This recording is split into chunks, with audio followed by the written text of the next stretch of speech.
And a very good afternoon live from our Edinburgh studio. You are tuned in to All In with Ali for the latest in the world of sports, not just here at UTRGV, but across the sports world as a whole. Thanks for tuning in on this week's edition. We got a lot to talk about here, and let's get right into it. First and foremost, it was All-Star weekend in the world of basketball, and there's a couple things that I wanted to talk about here, starting with the dunk contest. Mac McClung three-peated before Patrick Mahomes did in the Super Bowl. That's right. He was the one who took home the dunk contest championship, even though, well, first and foremost, it's like they bring out Mac McClung every year, seemingly when it's time for the dunk contest to roll around, because he wasn't on an NBA roster technically when he was called up to do this show. He was only here for the contest, and that's it. And going up against Stephon Castle from the San Antonio Spurs, who, look, I've talked at length about how good Stephon Castle is, how great I think he's going to be in this league, and he's got that kind of potential to be a very impactful player for San Antonio as they start to build a new core around Wemby, around him, around Fox. But I thought he should have won the contest, because Stephon Castle, when he did his dunks in the contest, first of all, impressive show of skill from Castle. Second of all, it was no props whatsoever. It was just him, the basket, the rim, and the ball. That's it. And he showed us he didn't need to resort to using all the props that McClung did in his dunks.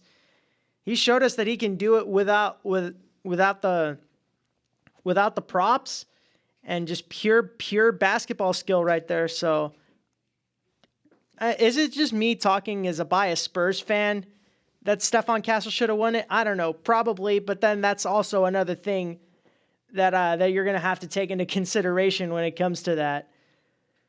Then the skills competition. While we're on the topic of the San Antonio Spurs, when it came to this for Team Spurs in the skills competition, apparently this was exercised ahead of time, but Wemby and Chris Paul were just chucking, or just not doing the three-pointer part of the skills competition out. They were just throwing the balls away so that they can go under time. And they were disqualified for that, which I thought that was just the funniest thing. I mean, this was discussed. This wasn't even this was discussed by both Chris Paul and by Victor Wembanyama ahead of the game, ahead of the skills competition, and just to see it playing out live was just it was insane that was. I did not expect that to happen at all. They were disqualified for it, but I mean, if the format encourages it, don't hate the player, hate the game. And speaking of the game, it was just, if you want to, just watch the highlights, because there was not a lot of basketball played. First of all, it was a brand new format this year, and I honestly didn't like it. I didn't like the new format they came up with, the All-Star game this year. It was finally breaking it down. It was 2.5 hours of breaks and commercials, and about 30 minutes of actual basketball being played, which is absolutely ludicrous to think about. When I would very much like to see them go back to, East versus West, or have two team captains select the teams. Get rid of this format, because I didn't understand what they were trying to do when they were doing a three-team format with shorter games. This should just be full-on 15 minutes. I mean, for starters, players play pickup, or they play games during the summer, and they know how to play well without trying to injure themselves. In other All-Star games, we've seen it, but we just haven't seen it from the All-Star, from the performances at All-Star games in recent years. Steph Curry took home the All-Star game MVP, but that was my biggest gripe with the whole thing around the All-Star game, was the format. I mean, I get that I get that they had to that they were honoring guys in ceremonies, but you could do that ahead of the game or during halftime. Just bring back 15. Just bring back 48 minutes. Bring back a full on game, and we'll see too. We'll see East. I would like to see them go back to captains or East versus West. There's some more changes being discussed to the All-Star team tournament, to the All-Star weekend format. Like Adam Silver discussed the 1v1 contest, which I wouldn't think it's a bad. I don't think that's too bad of an idea, but this format this year, total miss. It was just a total miss. I didn't like the new format. I wish they could just go back to the East versus West format, have the players play in their own team's jerseys like they used to. And let's bring back the effort, because the All-Star game is supposed to showcase the best of the NBA.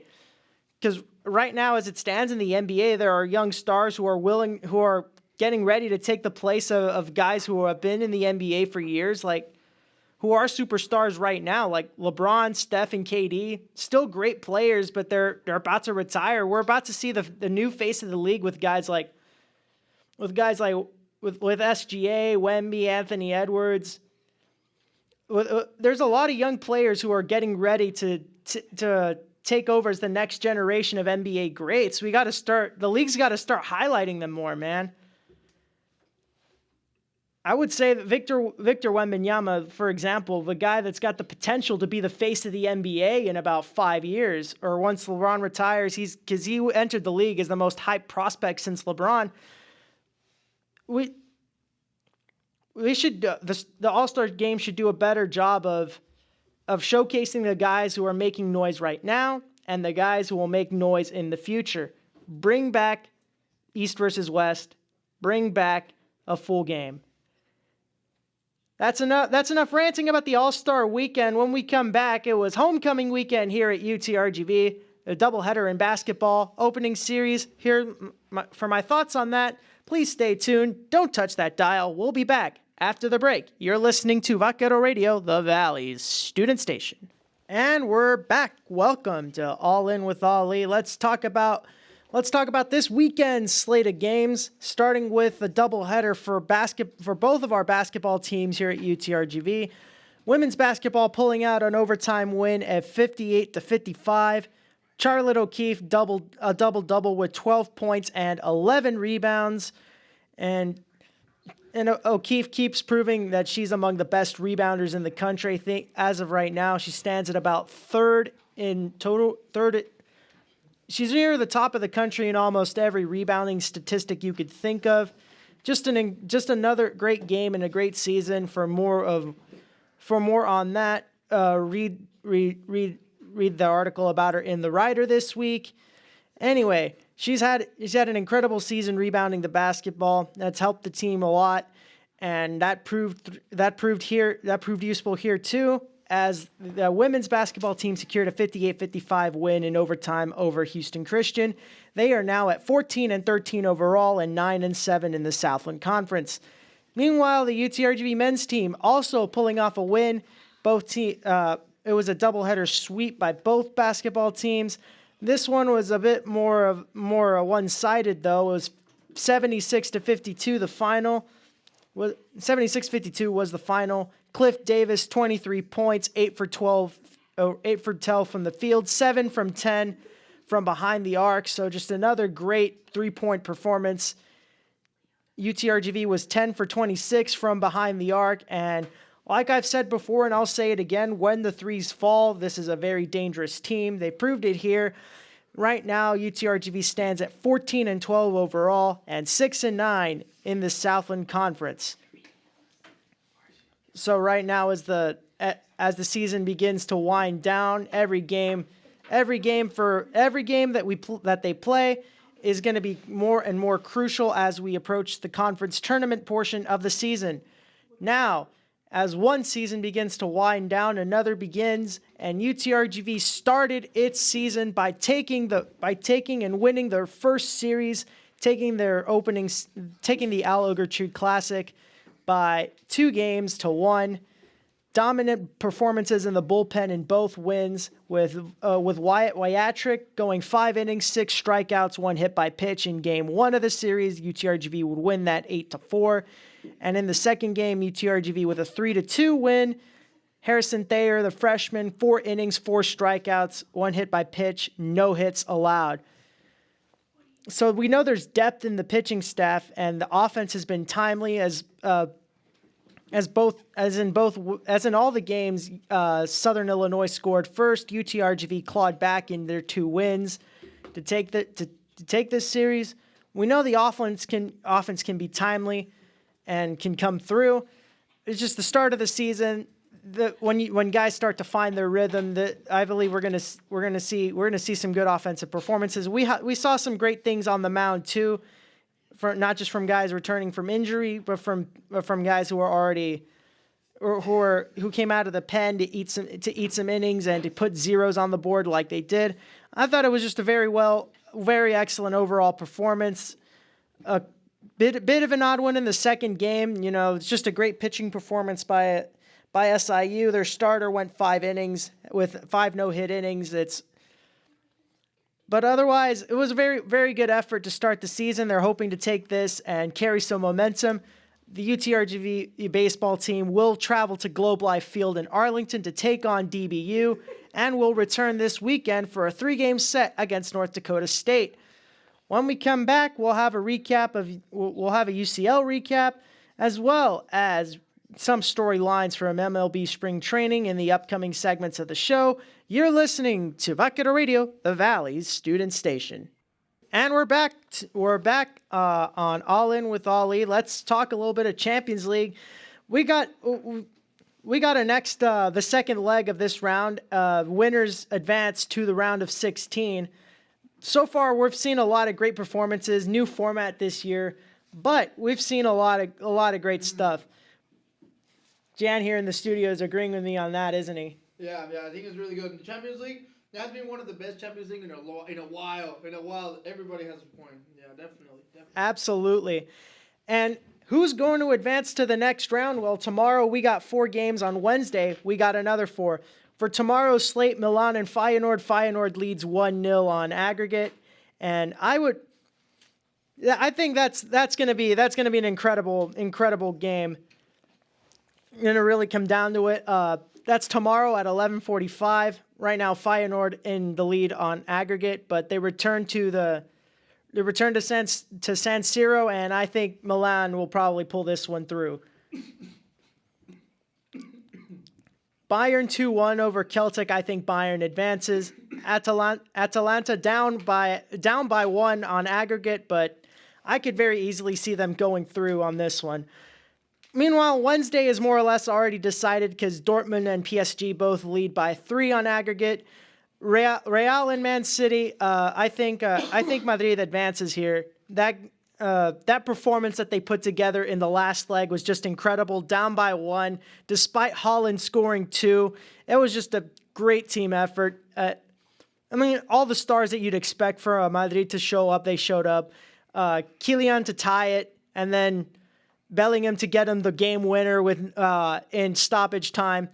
That was just you couldn't have asked for a better Champions League night than right then and there. And I think Madrid has all the momentum, and they're going back to the Bernabeu. I think they pull through on this one.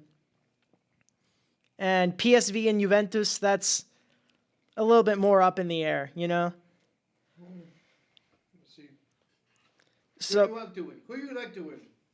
I'd like to see Juve go through, but really? Yeah. They lead it by 1 on aggregate, so it's the momentum's in their favor, but they have to go on the road here. But I think Juve pulls through on this one, and well, like I said before, we've seen a lot of great games in this format, and we saw it last week in the last leg. In the next leg, we're going to see a lot of great stuff. Winners go on to the round of 16, and the draw has yet to be decided for that round. Round of 16 is right around the corner. It's on March 4th, and that's gonna get here a lot sooner than you think. We'll Well, that's it for our UCL talk. When we come back, we'll have some storylines for Major League Baseball spring training on this day in sports history. And what comes next here on Vaquero Radio in the world of sports? Well, stick around and find out. You're listening to The Valley Student Station and All In with Ali, exclusive here on Vaquero Radio. Welcome back to All In with Ali. Pitchers and catchers have reported baseball season is just going to start. We're going to see spring training games starting this and next week. And what's the latest on storylines? Well, Juan Soto has reported for the New York Mets. How could you forget? He signed a huge deal. I think it was 15 years, $760 million. He just arrived in spring training for New York. And I believe that's the first time he'd have... It's not his first time reporting for spring training and facing the New York media, but it's his first time reporting for spring training with the Mets. And the word around him is that he'll probably be batting second. He'll probably be batting second in that lineup ahead of Pete Alonso, who's batting third. That's the word on the Mets and on Juan Soto so far. For the Houston Astros, a couple of spring training storylines for Houston. First off, Lance McCullers Jr. in recovery from surgery, and he looks to make a return to the Astros rotation. And a healthy Lance McCullers Jr. is, I think, one of the best pitchers in baseball. He's just got nasty stuff. That two-seamer's got great movement on it. His breaking ball is just so nasty. Threw 24 of them against the Yankees in 2017. They couldn't hit it to close out that series, but he's been out of the fold for a while, and to get him back would make the Astros rotation so much deeper because you already have Framber Valdez, who's an ace, Hunter Brown, who pitched incredible last year after adding an extra pitch to his arsenal, and who I think could be very well in the running for a Cy Young award very soon. And you've got other great pieces like Ronel Blanco. Hayden Wesneski's got some interesting upside with the Astros pitching lab. But if you add Lance McCullers to that mix, that could be a very solid rotation. Another thing that I'm surprised by is Altuve. We're seeing more and more of him practice in left field. I still don't understand. I mean, I get the point of, preserving Altuve and his defense starting to decline as he ages. But I don't understand why we're trying him out in left field when he's the short.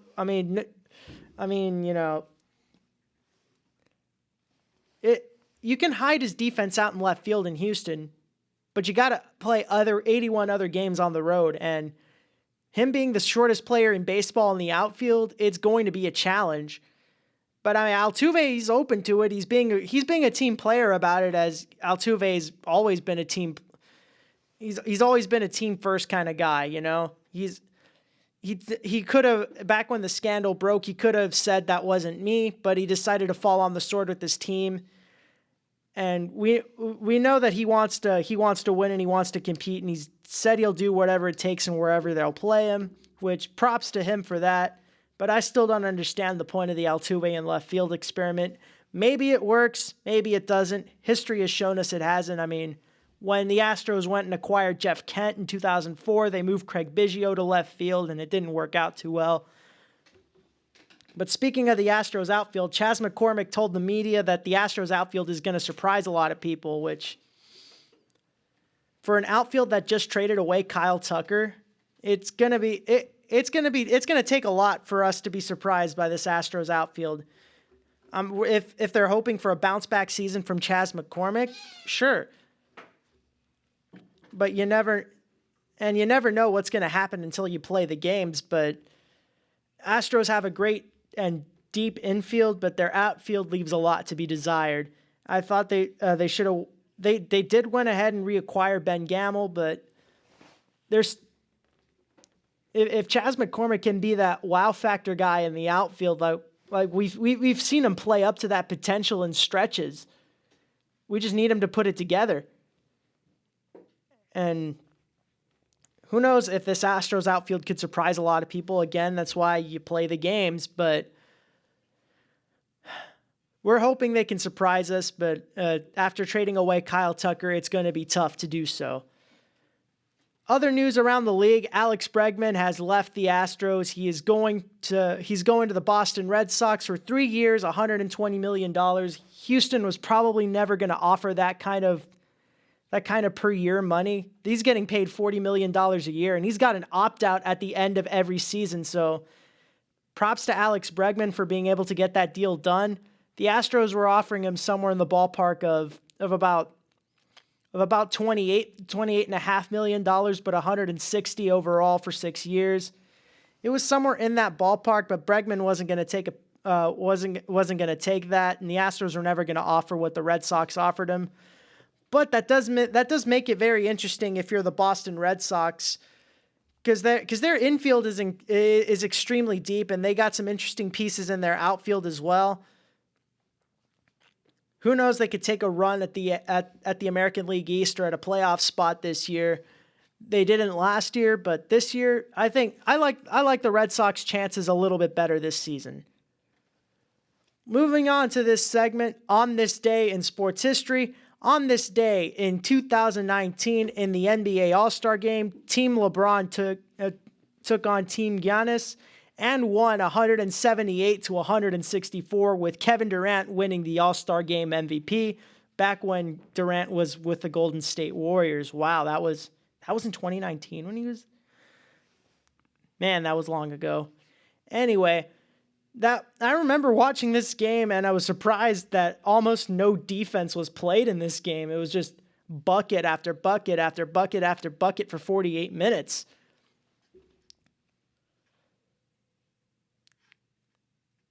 Bucket after bucket, man.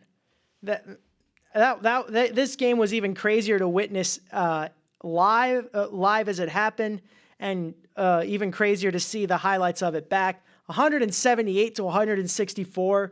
I don't know how that happens in a regulation basketball game, but it did back in 2019.